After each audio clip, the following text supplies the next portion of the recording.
This is Centered, where faith meets everyday life. Our hope is to invite you into a better story, a story where you're made new through Jesus, living with God-given purpose, and experiencing peace, joy, and freedom. Together, we'll explore what it means to keep Jesus at the center of where we live, work, and play, bringing beauty, meaning, and renewal to every part of our lives. Thank you for joining us. Here are your hosts, David and Ben. Well, hello, and welcome to the Centered Podcast. We have a special guest back. Yes. You're our first return guest. Okay. Oh, Michele Williams. I thought you were going to talk about your mustache being a special guest to a our special podcast. guest, my mustache. Your mustache Thank you. is showed up. I guess Paul was a return guest. Paul was a return guest, Darn but it. before we talk about Michele, could we just talk about your mustache? We can talk about it. What do you I want want to to know. I think the audience wants to know, like, what was the impetus? reasoning behind a mustache? You know, just like spur of the moment, like why not? I like a summer stash. Okay. My wife hates all stashes. I mean, she doesn't care. Other people, they can have them. But on you, But for on you. me. Yeah. So So that wasn't like a slight dig towards me at all. No. Okay. No, not at all. My dad has a mustache. So I've always tried to like find moments where I can get away with a mustache and like have a reason for Lauren to accept it. So this time I didn't have a reason. I was just like, I want to, and you want me to be happy, right? And that was more or less the conversation. It was legitimately like 10 p.m. on a Saturday night. She wants to go to bed. I found like when she was weak, she didn't, you know, she's like, I don't want to argue, just like fine, whatever. You can do it. And I literally forced her to say, I want you to be happy.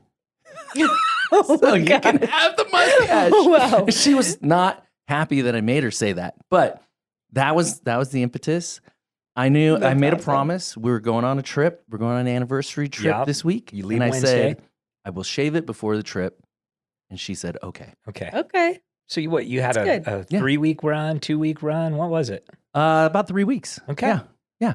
And you know, a lot of compliments for the stash. I've had a lot of compliments. Not everyone liked it. Izzy, she actually said, I don't know if we cut this out if we need to, but she said I looked like Hitler.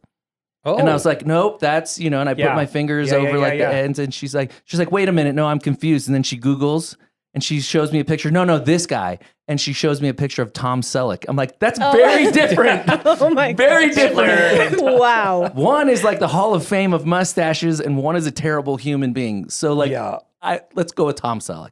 Okay. Okay. So Michele, what do you think about Ben's mustache? yeah, About your mustache? it's okay if you summer don't like it. stash. No, summer stash. I know a lot of people who have mustaches, especially in the summer. So yeah. it's a good thing. time to it do really it. is It's a a thing. good time to do it. Yeah. Yeah. I mean, I don't know if Freddie would look good with a mustache. That's what I was just trying to think of. Like, I don't know. Freddie, I would not. Give it a shot. I would not No, look come good on. with a Just mustache. shave the beard. It's the wrong industry if I had a mustache. Oh, wow. we won't go there. But yeah, No. I do not. I would not. I look get at some of mustache. those comments too, Yeah. but that's just Jeff Kaiser. Oh yeah, of course, just of ignore course. Michele, welcome back. Thank you. Yes. Good to be back. Thank you for having me. Oh, so glad you're here. We it was funny because we were looking for an excuse to like get you back on, and we're like, Freddie couldn't be here today, and so we're like, oh, we'll ask you. So Well, I'm glad it worked out. Yeah. Hey, Yeah. okay, I have a question. I want Oh. to ask you guys. Get to know you question. Okay. Okay. You have $10,000, 1,000 hours, Hmm. or 100 people. $10,000, 1,000 hours, or 100 people. Which would you pick, and what would you do with it? Dang. Wow. That's Come on. Man, that's $10,000. just getting into the deep stuff Yeah. right away. 1,000 hours to do whatever you wanted, or 100 people to deploy in any project and anything that you. What would you choose? The money, the hours, or the people? You got anything? I mean, I would say off the cuff, probably the hours, because I would choose to help people, as many people as I can. Or if there's only a certain amount of people that I know are in need, or whether that's like sending them on vacation or something like that, I would do that. That's really thoughtful. I mean, I would go too. That's not where I started. I mean, I'm not, That's not where I started. Yeah, I didn't put any parameters you on it. It doesn't didn't. have to be like No. virtuous or anything. No. I mean, I was I trying to would've- find like a middle. So here's what I did think. I thought, okay, $10,000. That is like a limited resource. Yeah. 1,000 hours is a limited resource. 100 people is a limited resource, but it sounds like you didn't put any limitations on Right. how long, those people are in your service or helping or whatever. So to me, it made sense to go with 100 people because you could activate them to do so much. And some of it, I'm sure, would be selfish, self-serving, maybe get them to, create some income streams or something like that. Oh, okay. And then Okay. some Wow. of them Yeah. could do good work because Michele inspired me.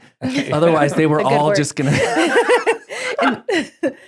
Help I you. would take $10,000 and go on vacation. Yeah. No, I'm just kidding. I would. I mean, I think I would do maybe. the 1,000 hours, and I would want to. I would want to learn to like do something that I currently don't know how to do. Oh, that's cool. Oh, like a little Malcolm that's Gladwell. Yeah, like a little. Yeah, I know it takes But you need 10 10,000 of them. hours to like really master something, but think about what you could learn in 1,000 hours. Like learn a lot. I don't know, A lot. like painting, cooking, playing the bass. I don't know. I do 1,000 hours. Would you want to Be a paint? bass man. I don't think I'd want to paint. Like, that doesn't seem mine. It like- doesn't sound like I me, mean, does it? You that's could be a great. bass man. Yeah. Slapping the bass. No, I am. We're watching The Bear. We just Oh, finished yeah. The Bear. Love I would want to learn how to I'm cook. not quite Okay. done. Like if I could spend like 1,000 hours and go learn from like a chef of like how to like legitimately cook and understand food and like how I would do that for I don't sure. have a sophisticated enough palate. Like Yeah. I feel like like I just like that's my problem. I like everything. Everything. And so it's like I'm not like a coffee snob. I like some coffees more than others, but it's not a big deal to me. Same with food. It's like I'm pretty much like I like everything, So I don't feel like I have that in me. I don't know. Yeah. Like it'd be wasted on me. How many know. days is 1,000 hours? A lot. 24, Before it goes into 1,000. I'm not 40, 40 days. I Okay. think. Off the Okay. top of my Yeah. head. I don't Oh, know. It's not, See, it's not yeah. as much as you think. No, Like, it's like, not. But you could probably learn some things. You in could those learn 40 some things in like 40 days. 40 full days. Yeah. I would love to go to a ranch and learn learn to really ride horses, take care of them, be like a ranch hand. I would Oh. love that. Hey, you just recently went on a retreat I did. and had an experience with horses. Mm-hmm. Can you like 3 minutes like talk about what you experienced? You don't have to Yeah. get into like all All the the like all detail. the stuff, but like Where it's like, you, woo. yeah, High level No. horse. you Yeah. can if you No, want because there's I some won't. cool stuff in there. But you Yeah. went and hung out with horses, like therapy horses, Mhm. for Oh. like on a sabbatical, Yeah. from work. Mhm. What was that like?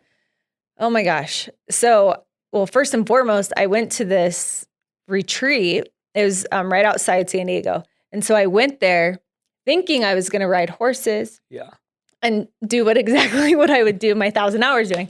But it was totally different. And I'm so glad it was because I got to experience horses in a way that I've never been around horses. So I didn't know anything about them. And so I think one of the coolest things that I got to experience, because of this is where I was in life at the time, so this was a few months ago, was I got to watch a herd of horses just be the herd, and actually learning that each herd has a lead mare, and she's the oldest, maybe not the fastest or the most prettiest, but she's the most wise and steadfast, and she leads those horses. And so during that time, I got to watch her, what they call is bowing out, because she was mentoring the next whoa, mare to take her place. And it was like, it blew my heart up and mind up, because that's just kind of where I was in life. And yeah, it was Wow. so cool. And that doesn't happen often. Horses. Yeah. horses. They're unbelievable. Smarter Yeah. than Dude, people. you should hear- we should. We'll have to have an offline Yeah. conversation. But some of these conversations about like how in tuned horses are with like humans, like Oh my good, gosh. bad, like they Yeah. sense everything that's Well, yeah, going you on said in a therapy human. horses. Yeah, they're like these therapy horses. So yeah, and it was like not even. They aren't. All horses are therapeutic. I mean, just because they can get on the same. They're on the same frequency as humans. So like you would be 6 feet away, and a horse's heart will get on our same rhythm. So, and they also mirror us. So if you're anxious, the horse is going to be anxious. If you're calm, Like the horse will be babies. calm. yeah. Yeah. And dogs, and it just like, it Wow, calms your yeah. nervous system. It's unbelievable. That's I great. mean, That's yeah, cool. it's crazy. I think that's cool. And I think the idea of, you said bowing out. Yeah. And I that like sounds Mm. like negative, but that's such a beautiful thing when there are Yeah. seasons to be able to like raise up the next Mm-hmm. generation and Yes. bowing out. Mhm. And I legitimately like that's what like I want to run the race Mm-hmm. and then bow out Yeah. in a way that like elevates the next The generation. next or whatever. generation. Yeah, which Yeah, is really cool. it's That's- so cool. That's a cool. Wow. thing. Yeah. Look at that. Horses. Horses. Who knew? And all from a dumb 1,000-hour question. Exactly. Oh Mhm. man. And you know, if there's one thing we're good at, Dumb dumb questions. questions. Yeah. No. That's like a That's whole like segment, great. basically. This is great. Yeah. Wow. All right. Man, Freddie did a great job. Yeah. Jonah 3. You know, he's not here to share what was on the Mhm. cutting room floor, but I know that David and Freddie did some syncing up in preparation for the message and all that. So David, give us the cutting room floor. Yeah. And I want to hear from you guys too. Like, you know, grace is a big topic. We're going to respond to some of the things that he said that's there, but I do think that this is something that, you know, all of us being in ministry and, you know, the central theme of the gospel of Jesus Christ is the message of grace, you know, so it's probably something that we've all interacted with and have ideas about. So I want to take a time for us to have like our own input of grace. And man, I've been thinking about it a lot. It's huge. But yeah, I talked to Freddie. I was like, hey, dude, what's like one thing that you wish you would have like gotten to that you weren't able to get to? And it was easy for him. And he talked about he went straight to intimacy. Mm. And I thought that, man, that's really cool. And what he was getting at is that there's this idea that at some point in our faith, we can't borrow other people's experience of God. Like there has to be an intimacy of our own. And especially when it comes to grace, I think this is huge. Like I think a lot of Christians walk around and understand the idea of grace and the concept of grace, and they hear the stories of grace, but have a hard time applying the grace of God to their own lives. And so it's just something that you can't share. And Freddie and I both have a quote that we both use, and you'll hear Freddie say it a lot. He loves this quote. I'm gonna razz him since he's not here. But you'll get to know It's him. your He's turn. repetitive. It's your turn. You'll hear repetitive things It's from your Freddie. turn. He has these little things that he does. But there's this quote by A.W. Tozer that he uses a lot that it says, you know, what a dark and tragic day it is that all of our learning is done for us by our leaders.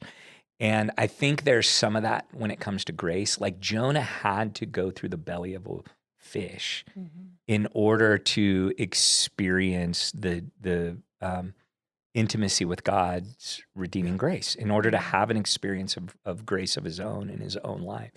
And man, I think that's true. Like I think it's true that oftentimes people are living off of other people's experiences of God. And man, what do you guys think? What does it take to like encourage people? First of all, I'd love to know, like, what do you think the church does that keeps people living off of other people's experience instead of experiencing grace of their own? Like, where do you think the church could grow or do better in helping people have an experience of their own instead of just spoon feeding them? That's a good question. Yeah. There's a lot there. I don't know. Like off the top of my head, I just think we're really good about talking about grace. You hear it from the pulpit. You'll hear it in a class, in a book, in a study, in a life group setting. We talk about grace, but then we're not very good at extending it. Mm. You know, whether it's for leaders who fall short, for just people in the community who have sin,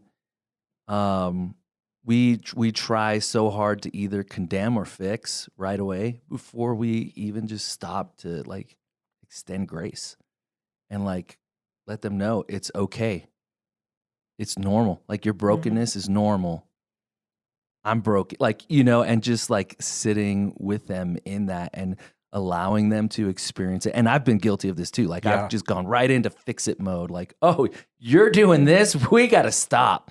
Yeah. Instead of like, well, what is that doing like to you and with you? And man, I'm here and I care. And, you know, so I think we're really good about talking about God's grace, but when it comes to actually just like living it out in community, I think there's a lot to be learned, and myself included. Yeah. I would say just being able to, with leadership in the church, I think I always say just like you go first. So when the invitation of like when we are vulnerable, that invites vulnerability. Yeah. So not like coming up and like trying to say like, I can give you the textbook answers to grace or these are the steps, but really just being like, hey, this is my experience and this is where I've experienced grace. And I still am experiencing grace. And I think when that happens, I know for myself, when people are like that with me and have been like that with me, my armor comes off just like, oh, Totally. Yeah. and it's just is like, okay, we're in good company because I may not have experienced the grace of God in this space, but I know you have. And, and also something cool, like I ran into this guy and, he was just saying that him and his wife were separated and he was moving away. And I was able to be like, hey, that's me and my husband's story. I said, don't give up. There's restoration. And so being able to invite him to be like, there's so much grace. Do not give up. Yeah. You know? And so I think that for me is like, I know like Freddie said yesterday, we know ourselves better than anyone else. Right. And so we know the grace, like every morning when I wake up, it's like putting a mirror in front of my face. It's just like, oh, you've been saved. Yeah. Like you've been saved from this. And I think when we had those lenses on, we see people differently, we listen to people differently, and we show up for people differently.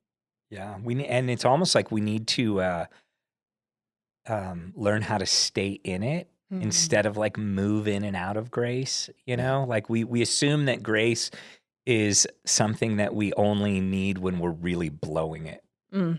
It's really bad. Yeah, it's really bad. Yeah, it's really bad. And it's really not. Like grace is actually the place and the realm where like God, like we swim in, right? Like you know, and I talked about this a little bit at the pre-service, this idea of like the world is like God's gracious expression to all of creation, you know, like grace is the world that God lives in. That's like who he is as a, you know, a divine being. He's gracious and it's out of, and learning how to be that and live in that, I think is really, really important. And when we don't live there, then all we have is other people's stories, you know, like we have to live off a borrowed experience instead of bringing it into our own lives. But I think you said something about, recognizing our need.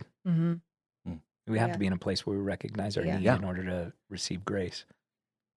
I was thinking too, just in the community of people I've been working with, and just like men and women incarcerated, and then those coming out. God used my experiences with that work with these individuals, like really like the supernatural grace. You know, going into I worked inside maximum security prisons, and so working with the individuals and knowing stories, and you just like to do work there as a person of Jesus, like you cannot have prejudice. And so just knowing, I think too, Yeah. a lot of times it's supernatural. Just like, Yeah. God, give me your eyes, Yeah. give me your Mhm. words, because that's grace in itself. Totally. Give me Yeah. the grace to walk where I need to walk into. Yeah, because you're like, hey, this sex offender Mm-hmm. or murderer Mhm. or like things that you know what I mean? That's Yeah. really hard to like Mhm. step into. Mm-hmm. And somewhere you have to like say, me and this person are the same. Yeah. That's Yes. That's hard like work. crazy grace. Yeah. Like, Right. which I think is the essence of like grace is Mhm. you and me are the same. Yeah. No matter what the Right. fill in the blank Mhm. is, you and me are the same. And I think when we can get to that point, man, we see the world differently, Oh my gosh. Mhm. everything differently. Yeah, we see the world differently, but we also experience. It's funny because I think when we can live in the world in that way, we experience more joy. And like Tara and I were having this conversation this morning. Actually, we were sitting down having coffee, and we were talking about how sometimes in our faith, like we'll have a breakthrough, and then something happens where we slip back into like an attitude or an emotion or experience, and we're like, oh, this was one step forward, two steps back, or it feels like that. So. Yeah. And I was like, we were having this conversation, and we came to the conclusion that we're like, you know what? We need to stop saying that phrase because it's not. It's one step forward, and it's just still us. Like we've moved forward. We haven't taken any steps back. We've just moved forward, and we still have some brokenness that we Yeah. need to deal with that we bring into that next step. And instead of celebrating the step, we kind of look at the negative and we see it as two steps back. And I don't think it is. Like, I think Yeah. growth doesn't look like, I think we're so,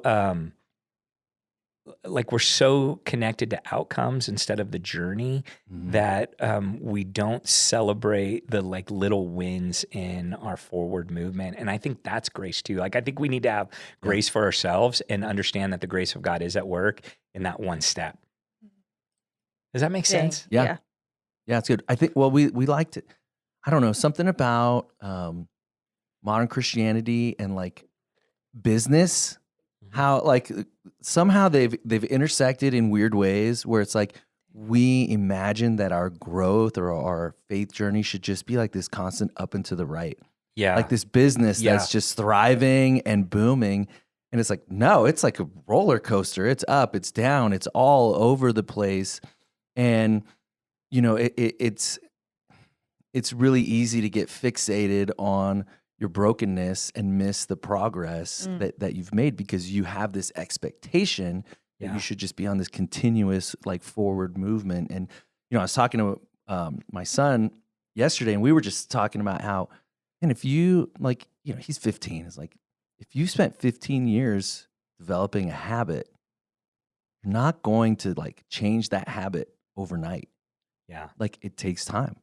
And so it's kind of that same idea. Same It's thing, just yeah.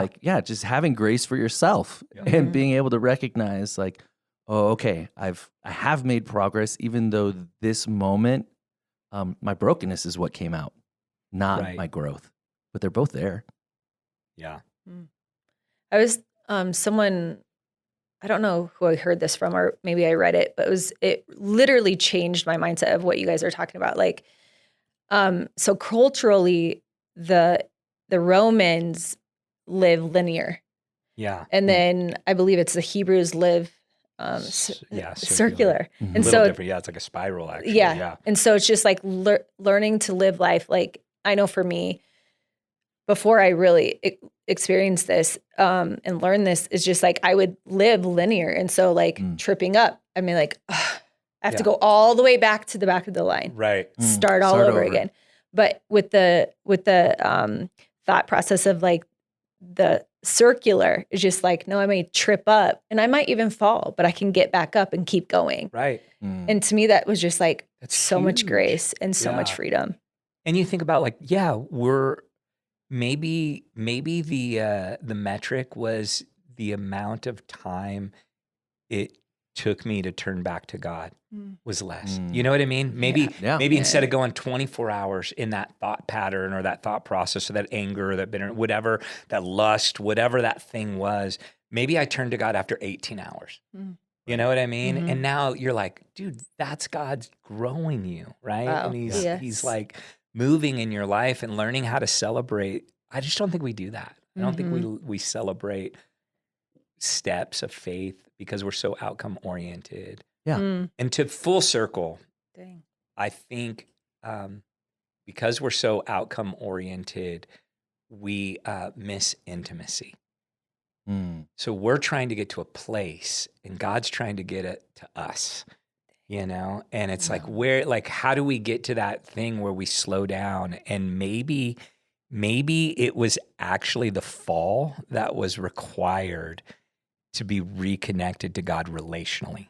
Mm-hmm. So maybe that's actually what was needed in that moment of like, I needed to fall in that way because I was like, I might've been doing better, but I was doing better without God. Without And God. God own cares strength, more about intimacy than he does about the outcomes. Like, Wow. That's good. I think of just like talking about intimacy when I first had my boys. So Ryder he's our oldest. So when I first had him, it was more of I learned first a deep love and an intimacy that I've never experienced before, and to love and then to be loved. But what I think about is just like how God looked. It literally radically changed my perception and understanding of God. But how I love my kids, my boys, is like, it's never ending. It will, and I have told them this ever since they were little, is I'm like, you can do nothing so awful or something so amazing that will ever change my love for you. Yeah. And I believe that's like how God is with us. It's just like, nothing's going to change. I will run after you. Yeah. You can push back on me, but I will run after you because I love you so much. And that is like from a mom to a son. I'm like, I cannot imagine the deep love and affection God has for us and that intimacy and that he's just like, I'm here. Come experience it. Mm-hmm. Yeah, no, the same invitation. experience. Like, you know, when my kids were born, like, you know, I grew up in an environment like men don't have feelings, you know, all sorts of, you know, stuff. But, you know, like, man, I felt something really like profound that shifted and it just gave me this like window into like the love of God that I just didn't have before. Like I had no like paradigm for an unconditional love, even though I thought, oh, you know, I love my wife unconditionally, and you know, but it's a different kind of love. It's a different kind of intimacy. Like people like that's not a weird word for your kids, but people like to make it weird. But it really is. There's just like there's something like profound and undeniable about the kind of love that we experience as parents for our kids. And man, it reshaped my understanding of God too. Yeah. I would go as far as to say that all meaning is derived from relationship. All meaning. So when you think about like meaning in our world, like science becomes beautiful when you start learning the relationship that things have to one another. Math becomes beautiful to people when you start learning the relationship that numbers have to like one another, as opposed to just the linear, right? Like 4 + 2 = 6. Like that's just a linear thing. But then when you start having like the relationship between numbers and outcomes and things, like that's where meaning is derived from. When you start like recognizing, you walk into work and the relationship that you have with the work that you do and the relationship that the work that you do has to the impact on the world around you, like that's where work starts to have meaning. And meaning gets stripped away from things when it stops being relational. And it's the same thing with religion, right? Like like I believe that all sin is a relationship issue. It's a breaking of our relationship to God, to ourself, to others and to the world that we live in. And all restoration is relational restoration. Like we're healed when our relationship with God is restored, when our identity is restored, our relationship to ourself is restored, when our relationship to the world that we live in, our purpose or mission, whatever you do, like, and the moment you take relationship out of a conversation, it strips it of meaning.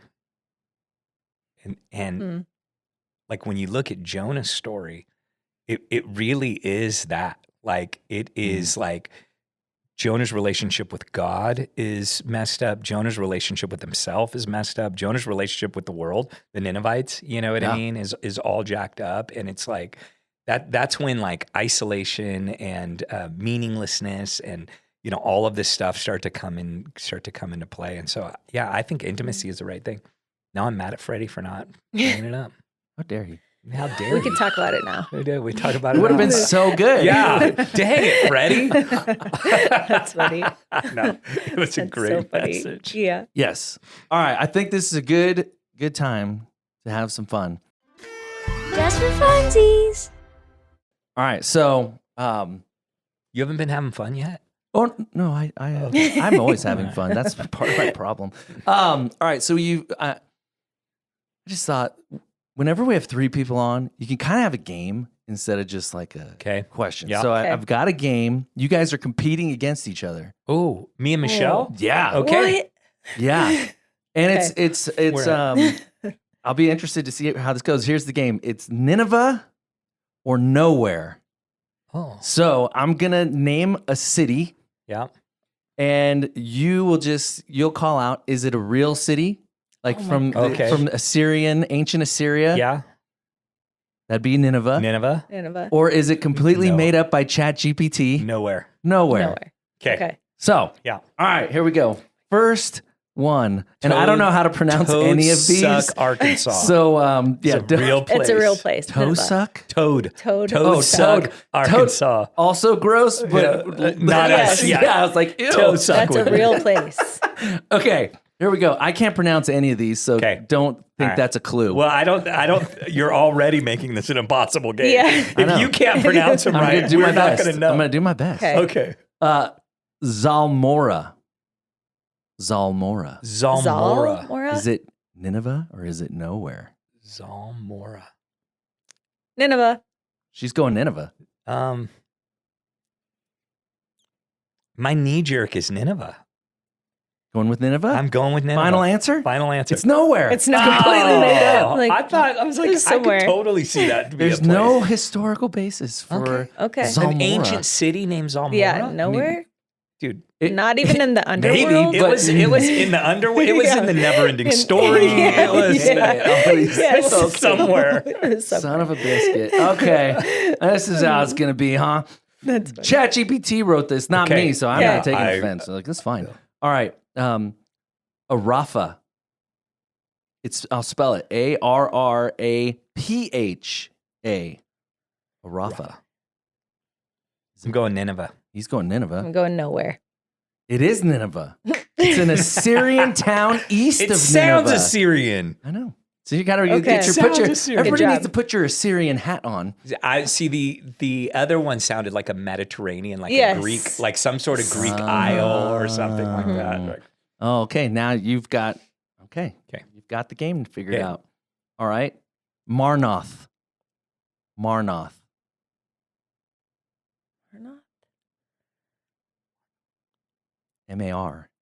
Nowhere. She says nowhere. Nowhere. I'm going Nineveh. Oh, it's nowhere. We got a tie. 1-1. Yes, 1-1. Okay, 1-1. Wow. Okay. Oh, I love games. I love competition. I don't Yeah, even yeah. care over nonsense. It's just still, I'm like, ooh. Like, I have no clue. All right. I don't know if I'll spell it for you too, because I don't know if I'm pronouncing it right. Kala. Calah. Kala. Oh, I think Nineveh. Yeah, I know I this. think it's I know this Nineveh. name. This is Nineveh. Okay. Yeah, you're both right. Yeah. Nineveh. Very good. It's ancient Nimrud, the Assyrian royal city. That's what it says. It's in the Bible. I Yeah, think. that's right. It's actually It's in a the real Bible. one. Yeah. All right. Ravinia. Oh no. Ravinia. I'll say Nineveh. She's going Nineveh. I'm going nowhere. Yeah, go off the board nowhere. I think Ben It actually made this one up. is nowhere. I was like, it rhymes. Not real. It's completely made up. Okay. All right. How about? Oh, so David has the lead now. Ooh. 2-1. 2-1. It's close. It's close. Dur Sharukin, not to be confused with Hayukin. That's Tekken. That's video games. Dur Sharukin. I'm going Nineveh. He says Nineveh. Nowhere. Oh, it's Nineveh. I think now it's just the rebellion. She only did that because she was trying to beat me. Right, she's trying to catch up. Like, this is my chance. Michelle was trying to beat me in this game. That's the only reason she went. As you should. Like, That's why I went first. Oh, you're like, I know this. I had a point to spare. So. Okay. Now you have 2. All right, 3-1. There's only a few left, so you got to really make hay. Got to dig Here, deep. Michelle. Asher. Ashur. It's a real thing. Nineveh. It's a real. It's a real a god. thing, but is it a an town? Assyrian Ashurapol. It's city? an Assyrian god, but is it a city? I'm going Nineveh. Yeah. It's the original religious capital of Assyria. Okay. Oh, wow. Okay. So there you go. Okay, so that didn't help you, unfortunately, No. Michelle. Though. Okay. Okay, Kirdak, Kirdak, Kirdak. Nineveh. Nowhere. It's nowhere. I was very confident He's too. I'm like, daring you Nineveh. now, Michelle. Darn it. I think we need Well, to now I have- do these like 2 Okay, points. 2-pointer. No. 2 2 pointers. Here you go. This This is is his a house. 2-pointer. Because I've only got 3 left. Okay. Arbella. Arbella. Nowhere. Arbella. I'm guessing nowhere. That's a nowhere. He says nowhere. Bella. Doesn't. Yeah, I'll say nowhere. Oh no, that was your chance. It's Nineveh. Oh, in Nineveh. It's the site of an ancient Assyrian battle. Really? Yes. Arabella? Arabella? That sounds so Arbella. like It sounds like a place where you buy your fishing It doesn't equipment. sound You know, like Oh yeah. I don't think AI knows what I it's bought talking hunting about. gear at Arbella. Yeah. All right, there's only 2 left, so you got to get this one, mean- Michelle. These are worth 5. So you gotta. All right, so he has to go first. Okay. Okay. Because that way he can't say the same as you, and Yeah. Okay. Cancel it out. yeah. Yeah. All right. Okay. Eluchar. Oh God. Eluchar. Eluchar. It is my favorite Mexican restaurant, Oh, it's a Mexican but restaurant. it is not Nineveh. It is nowhere. All right, he says nowhere, so you got to say Nowhere. Nineveh. Well, you Nowhere. have to say Nineveh. Okay, Nineveh. You have to go opposite. Yeah, you have to. 'cause Okay, Nineveh. otherwise you lose. Nineveh. But you still lose. It's nowhere, darn it.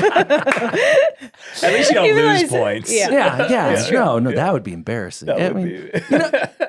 look, You he's know, a pastor. he is, It's and, unfair advantage. I really didn't think this game. I want to be invited back, so I have to let him You should win. let- That's exactly. smart. That is smart. You know, we're both just guessing. Oh, I know. Like, I I knew have no one clue. of them for certain. All the rest And were she just knew the guessing. same one. Yeah, She knew it too. It We wasn't both even knew like the same one that's for it. sure. Oh no, I was reading these. I was like, oh, they'll have no clue. Yeah. There's Yeah. no way. Well, Well, we didn't. we Good did game. It. I want. Dude, what did worth a I shot. win? Prize?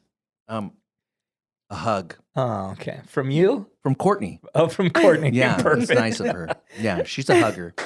Yeah, she's a big hugger. She's a big hugger. And she loves to She's pray. cringing in she the loves back to right pray now. at staff meetings. Yeah. Yeah.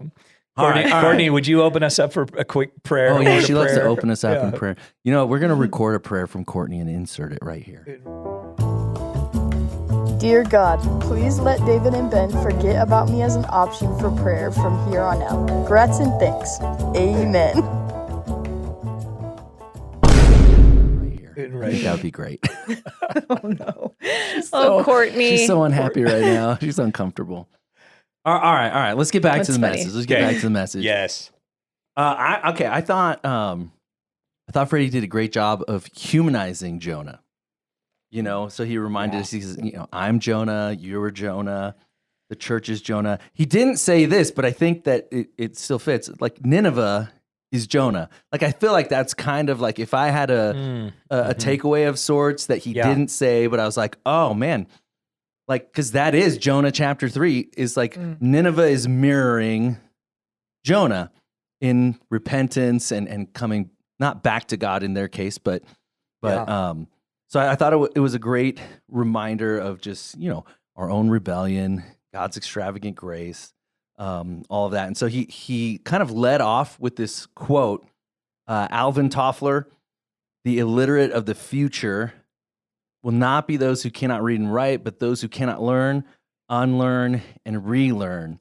And I thought it was fascinating, one, because it's clearly true in culture, right? Like, man, you get the advent of AI, changes to like the tech and marketing world or to like remote and hybrid workplace or learn, like you've got to be nimble is a kind of a catch phrase. But then he connected it to following Jesus and how like that's basically what it's like to follow Jesus, right? We learn, we unlearn, we relearn.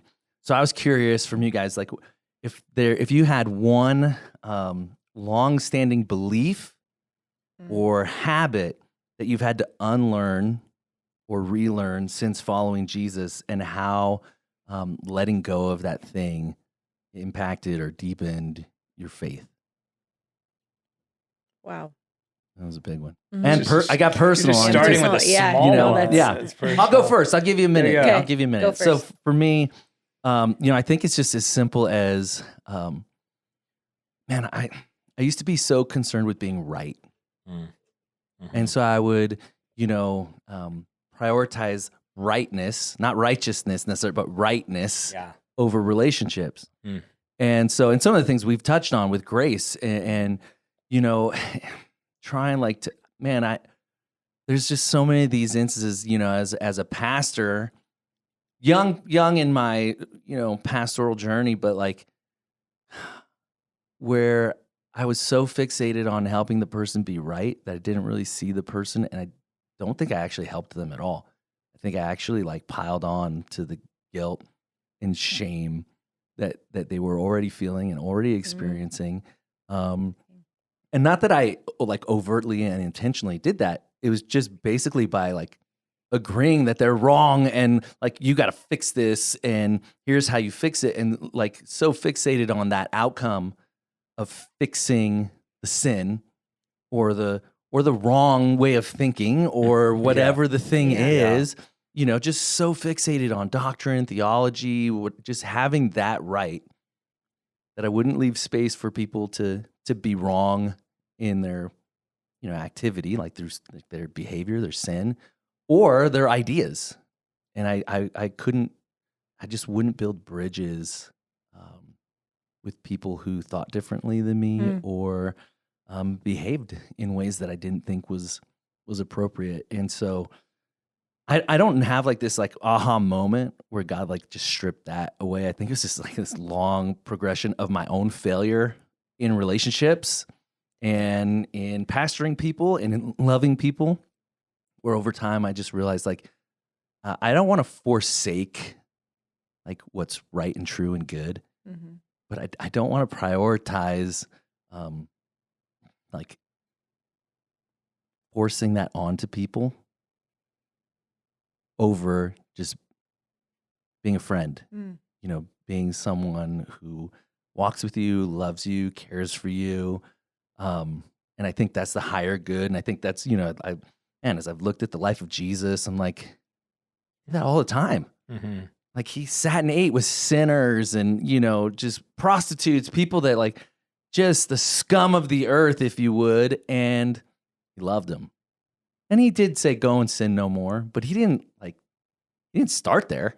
Like, that's usually like the last thing he said, if anything, And so that was a big one for me.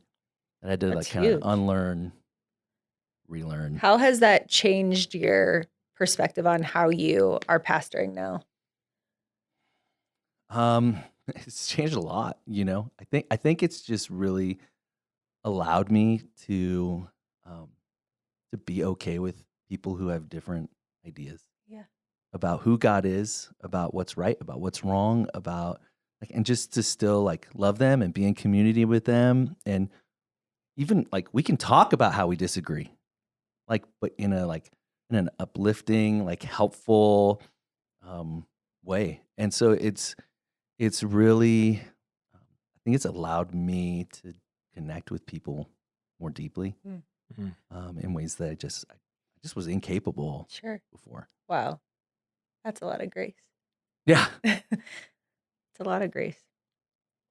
Do you want to go? You got Or do you want something? me to? Yeah, I want you to go. I think one of the biggest things that I learned, have unlearned, and then relearned is I can be in space with anybody, everybody. Doesn't matter who they are, what lifestyles they live, or I've always made space for that. The opposite of me. Yeah, right. Quite literally. But I never made space for myself. Mm. And so I learned, like I operated probably, if I dig deep enough, like, and get curious, I operated out of, I'll make space for everyone else and everything else because I believe the grace for them. I believe it. I believe the restoration, the reconciliation, but I had a hard time making space for myself and putting myself in that space. So I had to relearn, like, no, actually this grace and this love is actually for you too. Mm. And so that was that's been, and that I have to continue reminding myself of that because that's one of my biggest, I don't want to say struggles or problems, but God really has to remind me often of just like, no, there's actually space for you here too. There's space at the table for you too. Yeah. So That's so good. yeah. When I feel like that probably. I'm pausing because I think that's where I'm at right now. Oh, really? Even on like a journey that like God has me in the midst of is, yeah. And it's that whole, you can't, you can't give away your own experience. Like you can share it in the sense to get to know you, but I can't give that to someone else's experience. Like to someone else, they have to go through it for themselves. And so I'm having to relearn how to communicate the scriptures to help people go and have their own experience instead of just in the moment making them feel a certain way of my experience. You know what I mean? And so it's like I'm trying to like I'm trying to like learn how to apply the things that I've learned so like faithfully how to teach to my own life, while at the same time trying to teach in a way that's not just telling them what they should be or do, but that leads them on a journey to go experience for themselves. Like, and that's that's a weird thing for me because it's like messing with me. And I have to slow down and rethink certain truths, how to communicate those truths. And it's not that I don't think a lot of these truths are not true anymore. It's that the way they're communicated is not helpful. It doesn't produce anything in people's lives. Just to say something. Is this the soundbite thing that Freddie was railing on for This you? is Like your ability to succinctly communicate like something? No, I don't think so. But I think you can't limit it to that. Okay. Because I think you need to define things well and call things what they are. But you can't stop there. You have to help people move it into the human experience. And I just think that's the place that I've done a poor job as a leader in, and the church generally has done. I wasn't trained. I mean, I was trained in how do you got hermeneutics and homiletics. How do you find the truth and organize it in a way and then communicate that truth? Yeah. And again, it's that linear view of it instead of the Bible, particularly the Old Testament, is it tells stories. It's relationship, to things. And so how do you give that away to people so that they go and experience God relationally and not just intellectually or theologically. I like what you said about like just allowing people, like you share something, but allowing people to, or really allowing the Holy Spirit to lead and guide the individual into their own, wherever God wants to take them, instead of like, no, I want to take you here because I can see, or, but where God's like, maybe it's actually, I want to take them on somewhere different. I learned this when I was at the ranch. Our instructor did a lot of that, of just like bringing us and asking us questions, making space, could have sat with us and gave us a lot of help. I would have, there was times where I'm like, please, can you just direct me more? Tell me. Yeah. Tell me what I need to feel and do. It's just like, because I'm that kind of person. I'm like, just give me A, B, and C, and I'll do all those things so I could be changed, and we'll move on. Yeah. Where more just like how I experienced God was, there was this experience where this place was called the Oaks, and oak trees everywhere. And so one of our things to do is like it was a morning time, and we went under this oak tree. We could either sat away but I laid under it. And she was specifically just being like, what do you smell? What do you see? What do you hear? Like all the senses. And she didn't tell us what to see, what to hear, what to feel, but we were all looking at the same thing. And it was so cool because we got to share with the people in our group, just like, and to me, that was just like, man, God, you shown me something completely different. Yeah. And I'm like, same truth. Whatever the oak tree. Right. Completely different experiences of that. And I love that. And there was nothing wrong with it. I mean, it was just a beautiful space. That's amazing. Yeah, I really resonate with that. Mine's easy. I was a staunch Calvinist, and the sovereignty of God, and in time, I have learned to embrace the beauty of free will and human agency in a way that has, just helped me to see a lot more beauty and dignity in people, and to see the humanity in people in a way that I think is impossible to see in that other camp.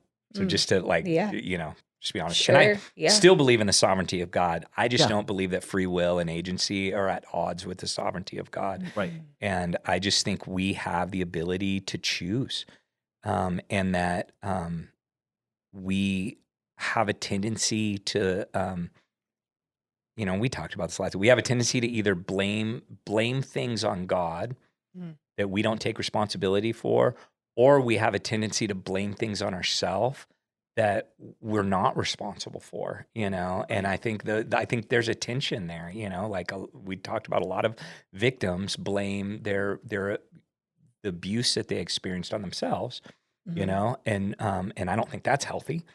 But there's also a lot of times where people blame stuff on God when it's just the human condition, that we blame. So that's been a huge thing that I've, it comes to my mind easily. And I want to expand people's imagination about what's possible, not limit it. Right.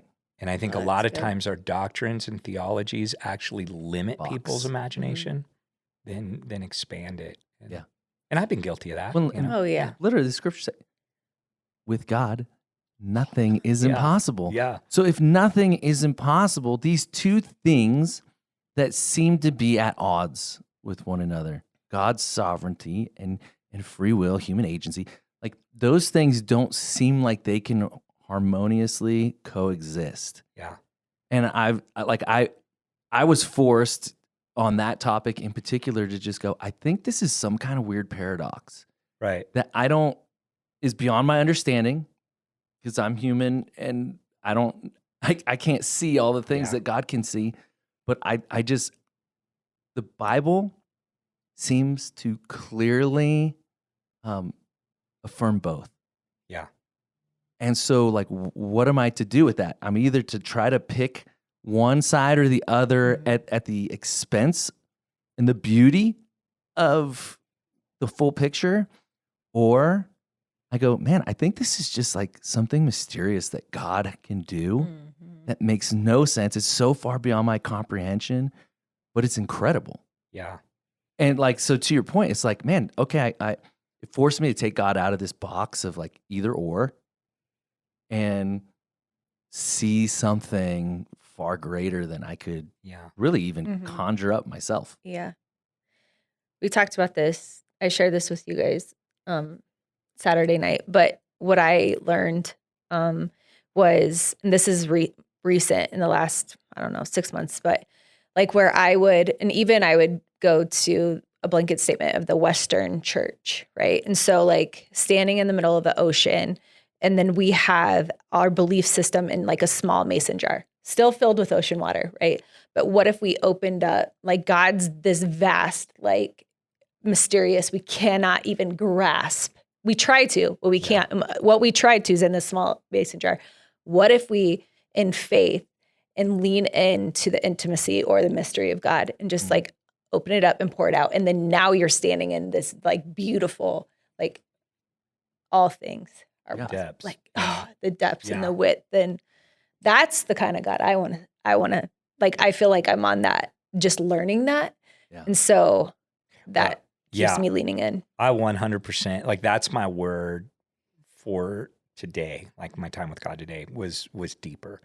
And I honestly believe that God wants to bring Mosaic Church deeper into relationship with him, like into an experience of the Holy Spirit, into deeper freedom, into deeper trust, into deeper impact, on a community. And so it's like, we have, and I talked about this actually in the pre-service, but we have become so content playing church in the shallows that the like unknown depths of the ocean are terrifying to us.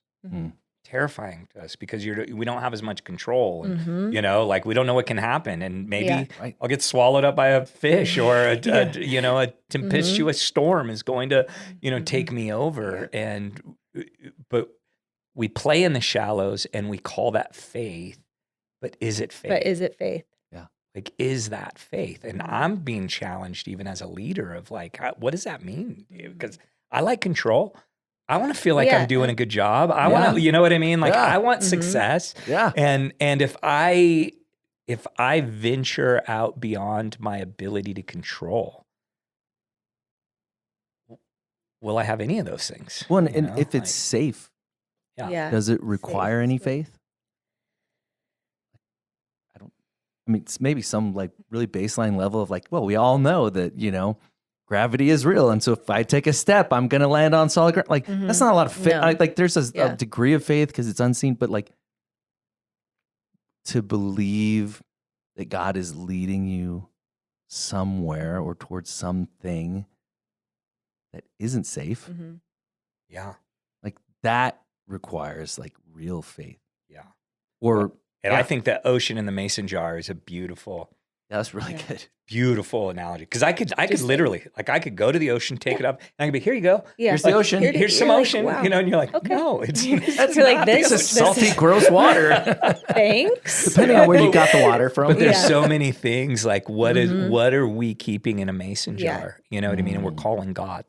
For comfort, for safety. Yeah.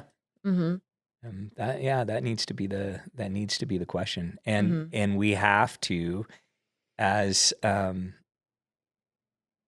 and I think we all talked about this on Saturday night. We came over and ate some food on Saturday night. So Ben's like, what are you guys talking about Saturday night? Where was I? I wasn't invited. And but we were talking about this idea of like a man, the Bible's crazy. Yeah. Like a big fish.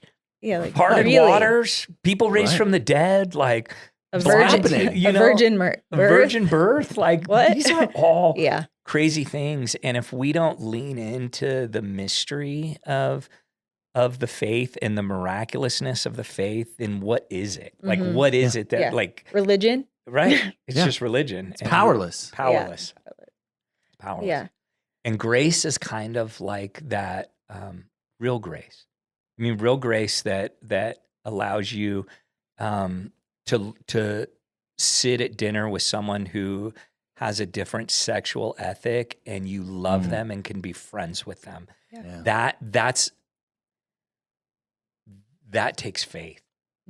because you want to control the outcomes, Mhm. right? Yeah. You want it to look clean and pretty. Like that's the like prostitute weeping all over your feet Yeah. and kissing your neck. Could you imagine Yeah. if a prostitute came in here right now, Ben, and started like kissing my neck and wipe? You know what I mean? Like people are like, You're what like, is "What's going going on? on?" Like Does Tara What's know going about on? this? only Whoa. grace could do that. Yeah. You know what I mean? Like only grace is this wild journey of saying you're loved not by what you do, but what has been done Mhm. for you Yeah. already. And to live like that to every Mhm. person we come into contact Yeah. with. And like you said it earlier, just like remembering our sin is like, I mean, there's nothing really different about Totally. it. Just, yeah. It's either accepted by the religious community Yeah, or not or accepted by not. the Yeah. religious Yeah. community. That's the only Yeah. difference between Mhm. my sin Yeah. and who X, Y, and Z. It's sin. front facing, Yeah. public, or it's Mhm. private and Private, easy to yeah. hide. It's Yeah. internal or external. Yeah. It's a, yeah. Mhm. And like what you said yesterday as we're closing out church, just like the invitation of like going out into the community and your neighbors and your family. It's just like, I think the first piece of it is just like, okay, really truly believing like we are the sent out ones, salt of the earth, light in the darkness, really truly believing. So what's the first step? It's just like, who are you inviting to your table, or whose table are you going to go sit at? Yeah. Like, Yeah. it's not complicated, It's people. not. It's really not. It's not. But it's just scary. It is scary. It is scary. Yeah. It can be scary. Well, it goes back to even just like Freddie was talking about Jonah. And he's like, really Yeah. clear instructions. Yeah. Not It's like, I ain't easy, going there. Yeah. but really clear. Really and it's clear. the same thing for Mhm. we have really clear instructions. Mhm. Why do you But they're think scary. why do you think it could be easier for, like, to me, and maybe it's because I've worked, like, to me, it's like easier to honestly, it's easier for me to go with people who are maybe on the outskirts of community or whatever, than it is to have a meal with a religious person. I don't. So to me, that's not scary. Yeah. To me, it's scary Yeah. sitting with someone. I'm Yeah, like, yeah. I don't got all the answers. I don't really know. Yeah. Is this a test? Totally. I'm like, Yeah. I already failed. Well, I think that's religion because I think, Yeah. I still think we have what Jonah struggled with was clean and unclean. He had two categories instead of the one category of unclean. The only one that's righteous is God. And I just honestly still think we struggle Dang. with self-righteousness. Yeah. You know, we think we're Yeah. cleaner than we are. We think we've earned more than we have. We think we think we've arrived more than we've actually had.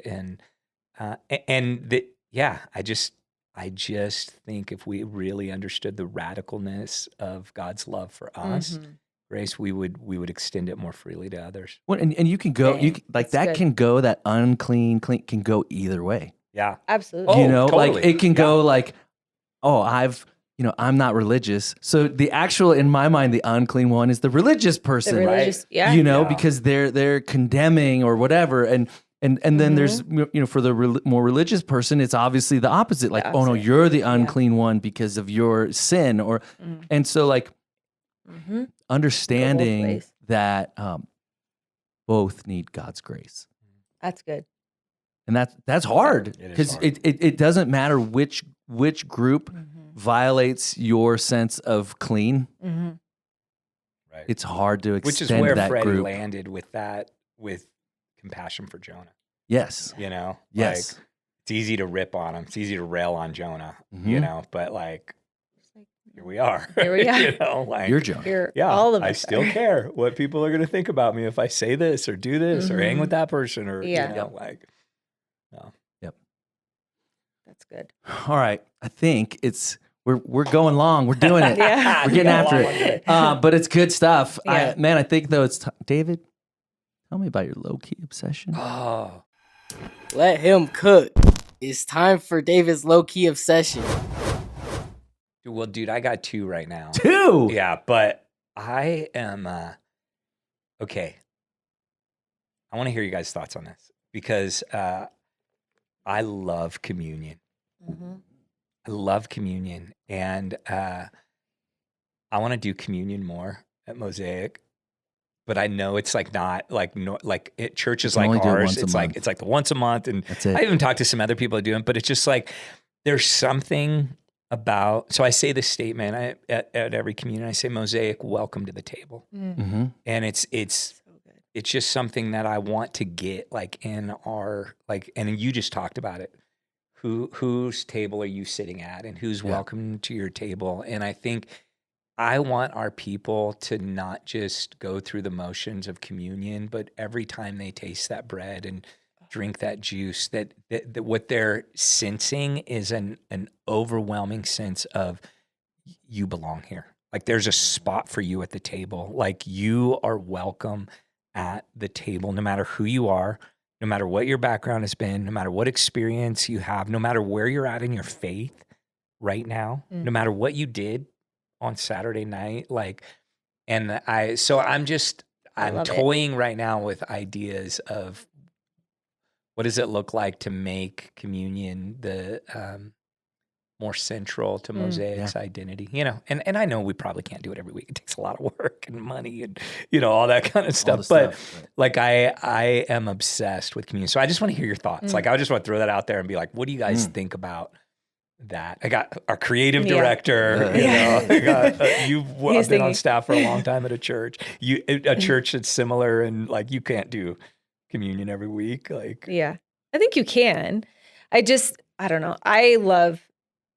This is my personal opinion. I think coming to the table, and in a personal way, coming weekly when we have, a gathering or whatever on Sundays, I think it brings me back to just like, God, thank you for the grace and thank you for your blood. It just brings me back to Jesus every single time. Yeah. It just reminds me of that. And then doing it together, I think that's even more special. I think it's cool. It's cool. And think it's Freddie even special. made some comments about, singing some songs and saying some words. Yeah. I don't know what he used in that the language. We got he our used. coffee. Yeah. We got air Coffee conditioning. City, and it's just like I want to push back against the. It seems like we're always facing someone else and listening to someone else and watching someone else, and then we're like, okay, we're the church. You know what I mean? Yeah. Everybody's involved. Everyone's in the game, but how much participation are we really inviting people into on a weekly basis? And are we subtly giving mixed messages about what it means to be the church? Like being a consumer Yeah. or just be a participant. And I think, from what I know about Mosaic and you guys and just your leadership, I think just like the participation piece is like, that's the invitation. And I think that's really cool. Yeah, I say that's do what it. I love about it is engagement. Like to me, so talk about worship. The music. To me, the measure of success, if you would, on a given Sunday for worship is not like musical excellence. It's not like precision videography as we like, or the lights or any of those things. It's really about engagement. Are people participating in worship or are they spectating? Yeah. Can we hear voices raised to Jesus? Like to me, that's much more beautiful than like a really cool vibe or a really like well executed musical set. And so you apply that to communion. It is an opportunity for people to engage in a meaningful way. I think the reason it's probably been once a month, my guess, and that I don't really know this, like, because this precedes me. Totally. That it's been done once You a didn't month make any here. decision. I didn't make that decision. We just never changed it. Yeah.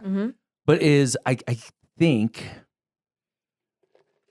it's the idea of, when you do something all the time, does it cease to be or feel special or meaningful? Sacred, or yeah. does it become religious? Does it become routine? And so like the thing I would want to do it more regularly or every week or whatever that looks like, I would just want us to be really thoughtful about how to do it in a way Yeah. that is meaningful, that isn't just like run the play, here's what we do, go, and we don't even think about it. We just say the same thing every week. We do the same thing every time. To me, that would be, The fear. No, yeah, that's good. yeah, Yeah. the thing That's- I would not want to yeah. happen, Totally. but I like it. That's my session. I just think there's something powerful about communion. It puts I don't like there's all kinds of things. I just don't think that we've centered on Christ as much as a lot of churches say they do. Like that he is the center of what's going on a Sunday morning, And so just like really thinking about ways to put Jesus at the center of our worship, I think is cool. And we sing songs about him. We preach sermons about him. You know what I mean? Yeah. But like having him really be the center of it, there's just something to me that takes, I think we put too much pressure on what humans bring to the table instead of what Jesus brought to the table when he introduced Lord's Supper, And like, I just wonder, there's something sustaining there that I think we might be missing, that I just like, in my mind, I'm like, wow, what would it be if like this was the middle of our service, like, like, could you imagine? Like, I don't know. I just like get all these creative thoughts of like Mid-sermon, totally, or like whatever. just like boom, or we inside. do this, this and this, and then that's the center. Or, I don't know. I love Well, it. is the thing, like Jesus doesn't go preaching, do this in remembrance of me. Like, Totally. like, or worship, or like pick anything we do in a service. So, I mean, there is... Anytime you gather together, do this in right. remembrance of Right. me. So there is something there, Yeah. that is like really worth examining. Mm-hmm. No, it's so good. Did you say you had two? I'm not Okay. going to do the next one. Oh. I'll just take. Save it we'll for save another it one. for the next time. I do have two though. You right can now. cut this, but can I say something about Mosaic Loki obsession I have with you guys is that you have a food bank. And I think it's so awesome. yeah. That's so cool. That is really cool. It's special. Yeah, Sweet. you need to you should come on our food bank serving Oh, yeah, I days, like will. when people come to do it, because it is special to see the impact and the effect that we're having on the Yeah, community. you really are in your community, Yeah. caring for real needs. For sure. And I can't That's a remember. low-key It's like obsession of mine. I don't know how many households it is. The number's less in this households, but as far as people, it's something like we have an impact on 400 people a week with food insecurities. Wow. So it's like that's a pretty That's- big number, Yeah. And these are like households of 5 or Yeah, 4 or whatever. that's a that big are there. number. But it's a big number for a little tiny church like ours to I think it's do cool. that. So Amazing. That's awesome. really cool. Awesome. All right. Last question. How do we do this in real life? Grace. Like, how do we do it? What does it look like? I think Michelle has some Oh. ideas. It sounded like she might. I Oh don't know. my gosh. Wow. How do you do it in real life? I think first and foremost, going back to first, we have to experience the intimacy of Christ and receive the grace. And I do believe it's, for me, I'll speak for myself, it's a lot of times moment to moment. And so then when I can live, I know when I'm healthy and could live out of the love that God has for me, living in his deep grace, I love and have more grace for other people. So I would say that's where I want to continue and to remember to do that. So Well, so good. And I say this very often, but it's like you can't give what you don't have. So I can't extend grace to someone unless I've like truly experienced it. Like I mean, I can like give a cheap imitation of it, that's good. but I really can't. Like, if somebody needs $20 and I don't have $20, I can't give you $20. It's like the same thing. You extend it to grace, and you just go, man, if I don't have grace, how can I extend you real grace? And so it is about like one, experiencing that and receiving it so that, it can overflow. Mm-hmm. I think a very practical way is confessing your sins more often. Mm-hmm. And I You think said that last week. You I can't. know. No, I'm just kidding. I did. It's But real. Yeah, It's, I was just like, yeah. this is where I fall short. And I'm learning to do this better. Like I'll Mhm. go. I'm trying to make this a daily thing and take the stigma out of sin. Mhm. Yeah. Like it just means to miss the mark. Like you miss the Yeah. mark. You miss the mark in this conversation. You miss the mark Mhm. in this attitude. You felt this way, and and just take the stigma out of it. Like God Mm. loves you, and He's Mhm. here for you, and He's Yeah. not like gotcha. Yeah. You know what I mean? He's not I've like, been- I've been waiting for you. Yeah, I've been, gotcha. It's like He's Yeah. like it softens our heart, and it gives us grace for each other when we see the places that we fall short more regularly. And the beauty about my favorite part of what Freddie preached, and I don't think he even spent very much time, is just the second chance. Yeah. For the second Yeah. time, the word of the Dang. Lord came to Jonah. Yeah. You know what I Right. mean? It was The just like, second time. okay, buddy, second chance. Yeah. You know what I mean? And he gives Try us third again. chances and fourth chances. And Yeah. that's the point of the Old Testament, is show how far, reaching God's grace is, how patient He is, how forgiving He is, how many second chances He gives. And it's like, if we don't give God an opportunity to show us grace, we won't walk in grace.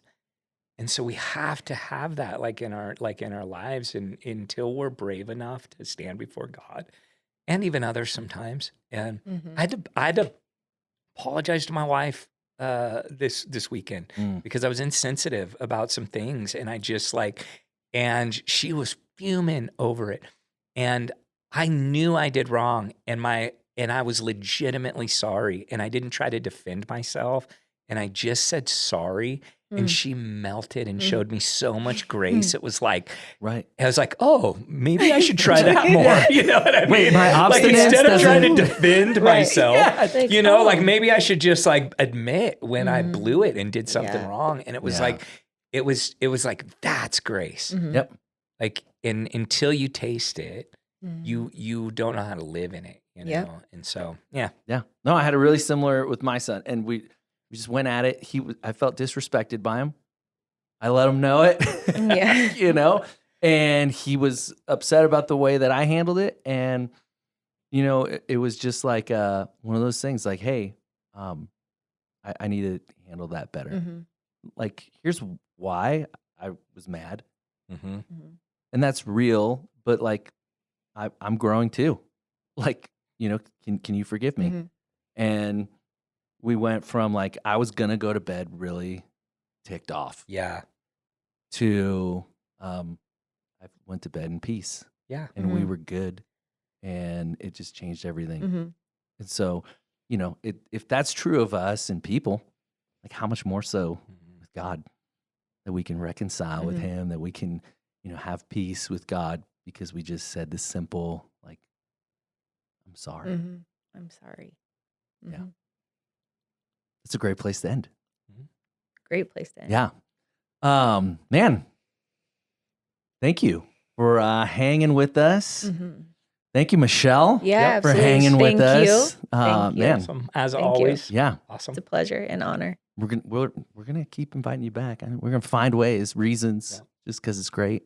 Appreciate you doing it. Well, So Yeah. Thank you. And then we're gonna awesome. do it like a spin-off of Centered, where Yeah. Michele just has a podcast of her own, and You we'll will. get Michele we'll get Williams there. A little podcast. Centered spin-off. yeah. Dreaming. Okay, guys. Next Dreaming and scheming. week, Family Day. Mm-hmm. So That's gonna be fun. Come hang. come hang out. It's going to be an incredible day. And don't tune in to the podcast because we're not having one. We're going to No. tell you in advance. Taking a break. We did it at Easter, and a couple people got feisty Flipped about out, it. yeah. So we're telling you in advance. I'm going on vacation. I'm not even going to be here. It's going to be a great day, though. I'm actually kind of bummed that I'm not going to be here for Family Day. I'll be on a beach, so I'll manage, but You'll be You will. fine. I'll be You'll okay. be fine. Just be honest. But You'll be good. yeah, thanks for hanging with us. Have a blessed week, and we'll Yes. catch you next time. See ya. Thanks for listening to Centered.